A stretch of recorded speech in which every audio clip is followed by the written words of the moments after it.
Saudara-saudari yang dikasihi Tuhan, berkah dalam. Sudahkah kita memberi senyum hari ini?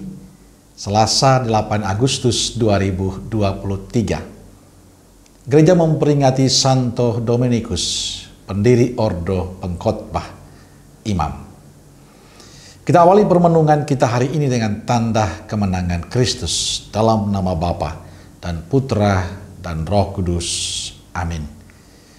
Permenungan kita diambil dari Injil Matius bab 15 ayat 1 sampai 2. Lanjutkan ayat 10 sampai 14.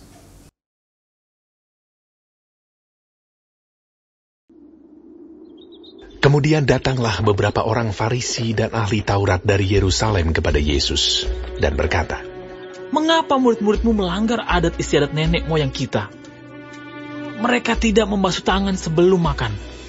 Lalu Yesus memanggil orang banyak dan berkata kepada mereka, "Dengar dan camkanlah, bukan yang masuk ke dalam mulut yang menajiskan orang, melainkan yang keluar dari mulut, itulah yang menajiskan orang." Maka datanglah murid-muridnya dan bertanya kepadanya, "Engkau tahu bahwa perkataanmu itu telah menjadi batu sandungan bagi orang-orang Farisi?" Jawab Yesus, "Setiap tanaman yang tidak ditanam oleh Bapakku yang di sorga akan dicabut dengan akar-akarnya. Biarkanlah mereka itu. Mereka orang buta yang menuntun orang buta. Jika orang buta menuntun orang buta, pasti keduanya jatuh ke dalam lubang."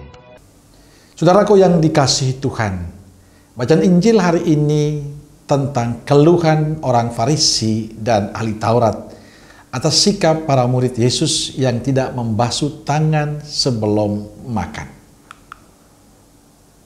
Mereka mengeluh mengapa para murid Yesus sebelum makan itu tidak mencuci tangannya.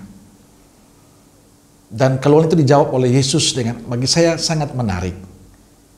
Yesus mengatakan, bukan yang masuk ke dalam mulut yang menajiskan orang, melainkan yang keluar dari mulut. Itulah yang menajiskan orang. Orang Farisi dan ahli Taurat hanya memperhatikan hal-hal yang lahiriah, yang kelihatan. Dan itulah yang mereka lakukan hari-harinya. Mereka lebih mementingkan sesuatu yang bisa dilihat orang. Sebaliknya Yesus tidak. Yang terpenting bagi Yesus adalah soal hati. Soal yang keluar dari hati seseorang. Bukan soal lahiriah saja. Bukan soal mencuci tangan. Namun apa yang keluar dari mulut seseorang. Yaitu perkataannya. Dan perkataan itu menunjukkan suasana hatinya. Saudaraku yang dikasihi Tuhan, sikap orang Farisi adalah gambaran kehidupan kita. Kita dengan mudahnya mengatakan orang lain salah. Kita dengan mudahnya mengatakan orang lain kafir, orang lain jahat, orang lain tidak benar. Dan masih banyak lagi kata-kata yang tidak berkenan yang kita sampaikan pada sesama kita. Dan bagi saya, bila orang dengan mudah mengatakan itu, menggambarkan suasana hati yang jauh dari Tuhan. Kalau itu yang terus kita lakukan, hendaknya sabda Tuhan hari ini menjadi inspirasi bagi kita. Seharusnya, sebagai orang beriman, sebagai pengikut Kristus, kita boleh merenungkan kisah Injil hari ini. Bagaimana sikap hidup kita? Jangan-jangan kita hanya menunjukkan kemanisan di kulit luar, tapi hati kita penuh kebusukan. Sikap seperti itu menunjukkan bahwa kita hanya mementingkan bagian luar saja. Karena itu hari ini Yesus mengajak kita untuk memiliki kehidupan yang berkualitas. Kehidupan yang tidak hanya memoles bagian luar dari diri kita, penampilan kita, sehingga kelihatan menarik, manis, mempesona, dikagumi oleh banyak orang.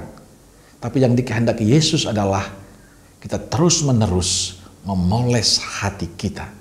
Agar dari sana keluarlah kata-kata penuh berkat. Kata-kata penuh kebijaksanaan. Dari sana keluarlah damai dan sukacita. Dari sanalah kita memancarkan harapan baru untuk sesama. Dan kuncinya adalah kesatuan hati kita dengan Tuhan. Maka kalau kita ingin mengeluarkan kata-kata kita yang bijak, yang penuh damai, yang penuh harapan, yang positif, yang penuh berkat. Jaga hati kita sebagai tempat tinggal Tuhan. Dan supaya hati kita tetap damai dan penuh sukacita, hendaknya dekat dengan Tuhan. Cara yang perlu kita pilih supaya kita menjadi berkat untuk sesama. Amin. Semoga Allah yang Maha Kasih memberkati saudaraku sekalian, Bapa, Putra, dan Roh Kudus. Amin. Keluarga Kudus Nazaret, doakanlah kami. Amin. Berkah dalam